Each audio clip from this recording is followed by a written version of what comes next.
And before tonight's comedy cupboard, time to check in to Crossroads Motel.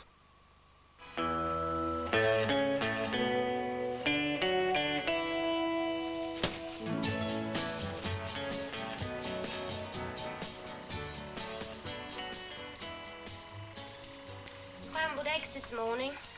Hope they're not too dry. Look a little moist, if anything. Only a little. Do you think I should take a tray in to Mrs. Hunter? Breakfast in bed, you'll spoil her. Besides, she had a late night working. Mr. Hunter, I'm sorry if I offended you last night. With Mrs. Hunter, the other Mrs. Hunter, I mean, your daughter-in-law. Former daughter-in-law, actually. No, you didn't offend me. Wasn't so much what you said. I've no right to say it. Well, I wouldn't put it like that. It wasn't my place. Well, no. Not really, no. Suppose you think I'm pompous. Yeah. It's just not my place to say that, either. Carole, the point about last night was not just that it made me feel uncomfortable, but our guest. I mean, this is our home, after all. I'm sorry. I liked her. Well, that is not the point. What if you hadn't liked her? I was just trying to put some reality into the situation. I mean, Mrs. Hunter saw what I meant, the other Mrs. Hunter. I mean, £110 a week for a married man, please, even with family please, benefits. not that argument all over again. Would you like some coffee? Yes, please.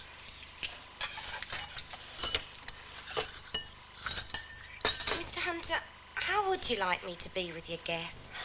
Well, I'm sure we'll work something out, somehow. As long as I pretend like I'm not here. Well, perhaps you feel this is not your place, as you put it, because it isn't. Well, what I mean is, it doesn't use all your gifts, does it? But you knew that. And I'd have thought, in the present economic climate, Oh, that's it would be cruel, great for that poor is. Carole. What exactly is going on in here? Oh, I'm sorry. Did I wake you? It was my fault. No, it's all right. I was getting up in a leisurely fashion. Never discuss religion or politics before breakfast. Oh, and whose bright idea was to give current affairs a try before 8:30 in the morning? Actually, Mr. Hunter opened the discussion this morning. Miss Sands is quite right in this instance. Well, I'm glad you'd sorted that out. How do you like your eggs? Poach, please. Carole scrambles very well.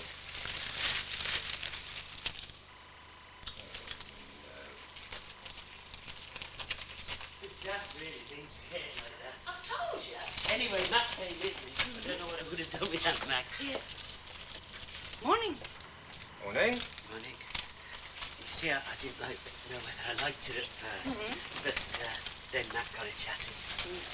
Good old Mac, eh? Yeah. Anyway, she showed us in and took us up to see the room, and it's smashing. Good.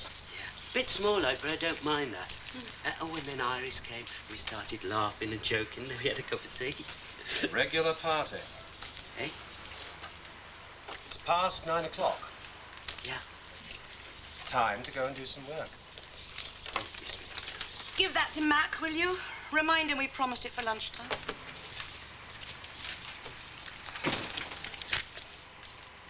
But he doesn't have a lot to get excited about. When he does, it's nice to hear him out. And you do that in your coffee break. Now, last night you said I could run this place. Was that part of the softening up process, the whiskey, or just a little private fantasy? A statement of fact. Well, just leave me to it, and I'll try and prove you right.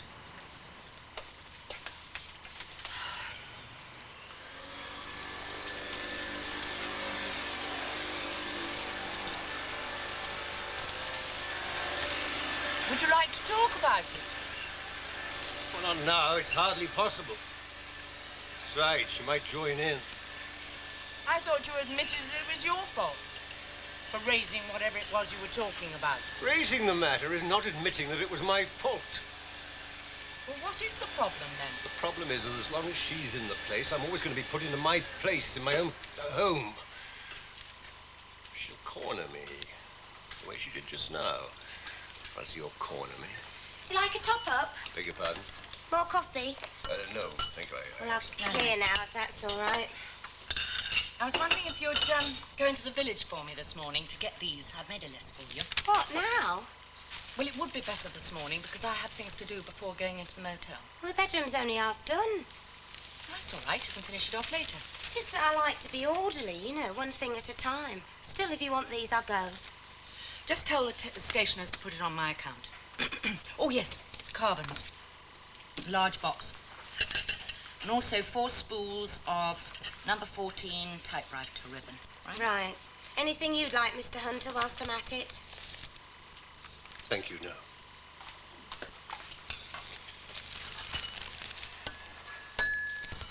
Thought you said you were going to do the shopping today. I don't have to. Now I have a housekeeper.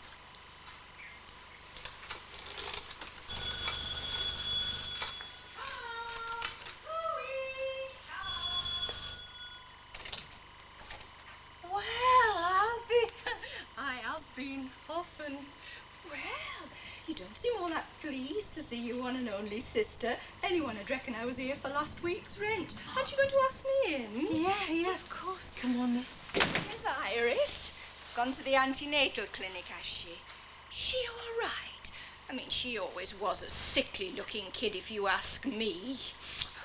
What can you expect with a father like she had? Wonder to me he ever... Still, never mind. When's the baby due? Rose! If you say that once more, I'll scream. You haven't changed much. Didn't expect you would, really. I got your letter. Chased me all round the country like a summons, it did. Blimey, Kath. You always were the quiet one, but this time you take the biscuit, you really do. Come on, what's happening? When's Iris going to make me a grandma? Me, a grandma? If some of my fellas could hear me say that. Look, I think we better have a nice, quiet cup of tea. I'll go and get it right away. Good idea. I've got a lot to say. So have I. And you've got a lot to listen to.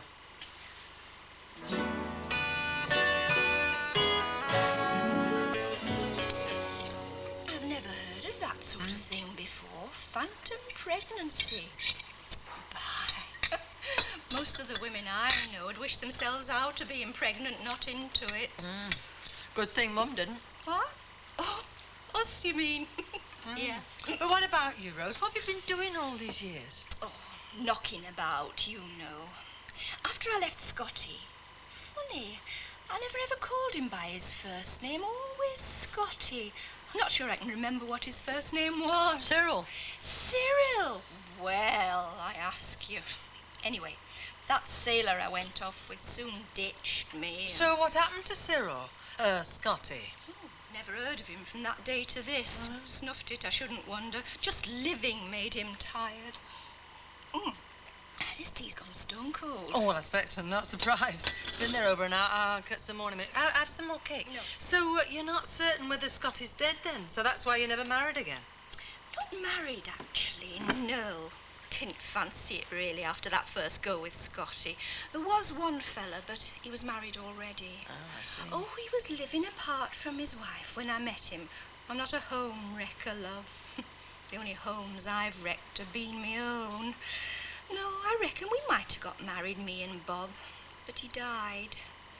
The length some fellas will go to get out of marrying you. There been any other regular men friends? 3 that I lived with besides Bob. And before you start looking down your nose at me, whether you believe it or not, while I was with them, I was completely faithful to them, each one, even when they didn't deserve it, which most men don't anyway. But what have you been doing apart from, for work and that? Oh, what haven't I done?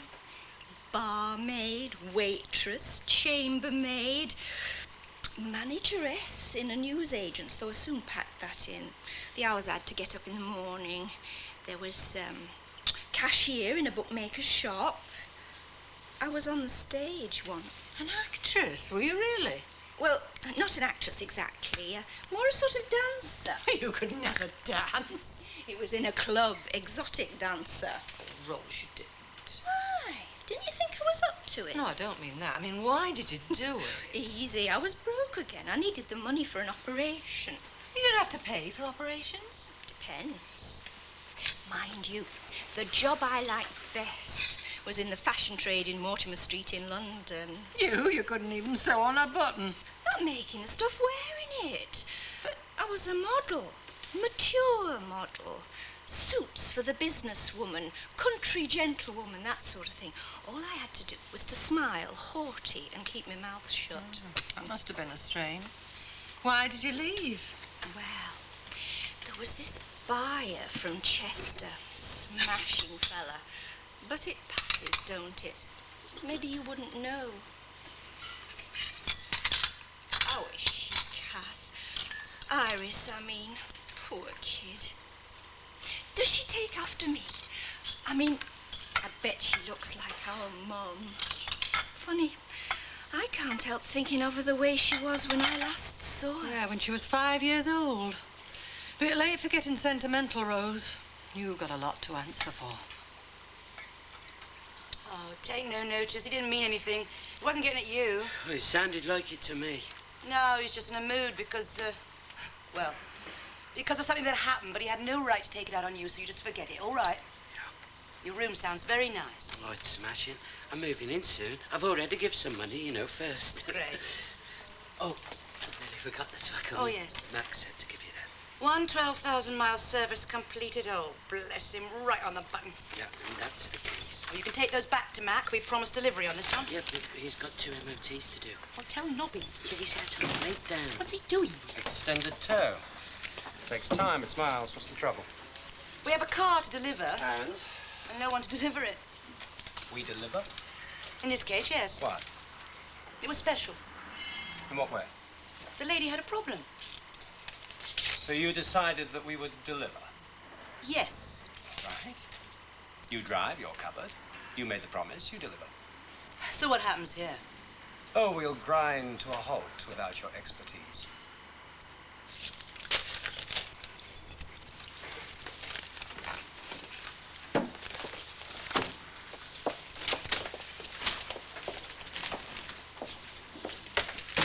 Next time, maybe she won't be in such a hurry to make promises. Miss Sharon likes helping people. Yes, I've noticed, Benny.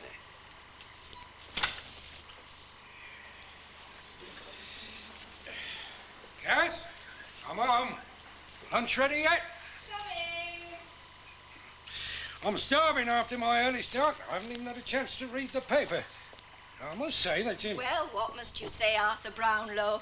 Hey. Come here and give us a kiss. Here, Kath.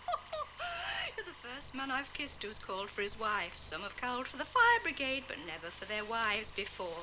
That's a nice way to greet your own sister-in-law. What? Oh, Rose.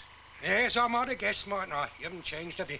Thanks, Arthur. Except for the colour of your hair, that's what fooled me. Yes, Rose got me letter. I've sent on to her. Yeah, so I see. You couldn't rely on the post office, could you? You said you're pleased to see me, Arthur. That's right. Arthur, Rose is my sister. Well, if you say so, although... you told her about Iris? About the baby and not getting married, yes, I've told her that. Yeah. Comfortable? Yes, Tar. I knew he had a soft spot for me somewhere. Yeah, under my collar. Oh, you're really a bit of a card, Arthur. Not a very high card, but a card just the same. Where do you live in now, Rose? Well, I'm of no fixed abode at the moment, as it were. I'm sort of between jobs. I see. So I thought you might like to put me up for a couple of nights or so. I've nowhere else to go. Well, we can't put her on the streets, Arthur. Well, I mean, we'll be a bit overcrowded. Oh, I'm sure we'll all muck in together somehow. There's Ron's room. Well, then, that's settled. Oh, there's my cases. Arthur, you wouldn't mind popping down to the station in your car and picking them up for me, would you? There's a love. There's 4 of them. 4? Come on, Arthur, come and have your lunch. It's lamb cutlets, little peas and mint sauce, your favourite. I'm not hungry. Well, you can't wait. As a matter of fact, I didn't have any breakfast this morning. I had to leave my digs a bit on the early side and, well, I only had a cup of dishwater coffee on the train. So if you really don't want it, Arthur... Kath, can you find me a bit of cardboard? About this big and one of those felt marker pens. Whatever for? I might put a sign in the window. No vacancies.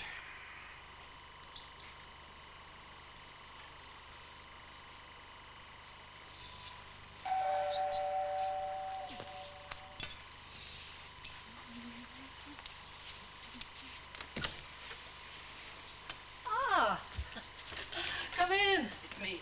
Thank The garage you. was open, so I drove it straight in. Oh, thank you. That's very kind. Now then, what can I offer you to drink?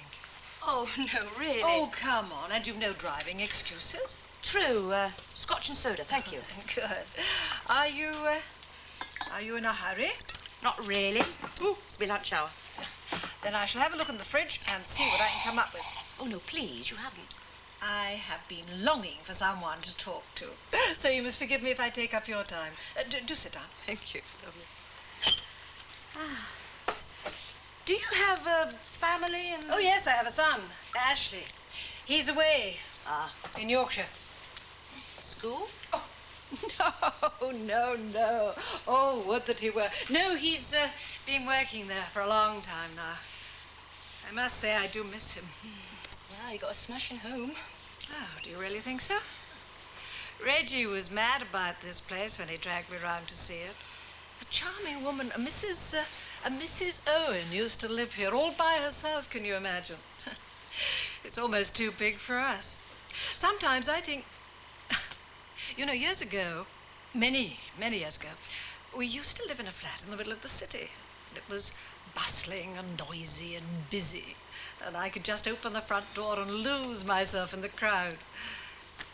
Window shopping, arcade, the little cafe in the arcade for morning coffee, chatting to Ellie. Yes, Ellie the waitress. Oh, she had problems every single day. Never a dull moment. Exactly. Ah, well, we've lived in a lot of places since then, of course, but on the up and up, as they say. Sometimes I wonder if we've been going in the right direction. Still, this place is taking shape. Yes. Oh, that'll be Reggie. With his own particular brand of trouble, no doubt. Actually, I really should go. No, please don't rush. He'll be in and out, he always is. Will you excuse me just a moment? Hello, darling. Hello, Petal. Any messages? Yes, on your pad. Are you eating? No. Got time for a drink, though. Have you got time for a little favour? A delightful girl has brought my car down. And? Could you take her back? Oh, well, I'm a bit pushed for Not time. more than 10 minutes. Look, it's not a very good day for that. All right, I'll get her kid. No, I'm not being awkward, you know, it's No, just... it's all right. Just come in and say hello. Oh. She's a nice girl. You'll like her. Oh, yeah. Sharon, this is Reggie. Sharon has organised my car service most efficiently. How do you do? Hello. We haven't run across each other before, have we? I don't think so. Faces seem to stick, don't you find?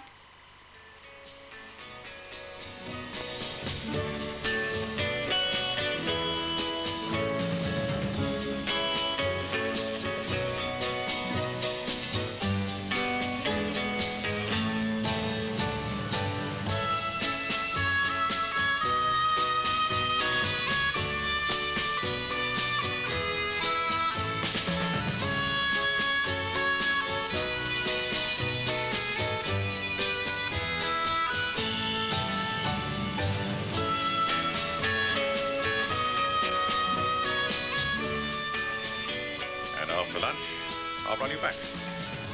Oh, I insist. I absolutely insist.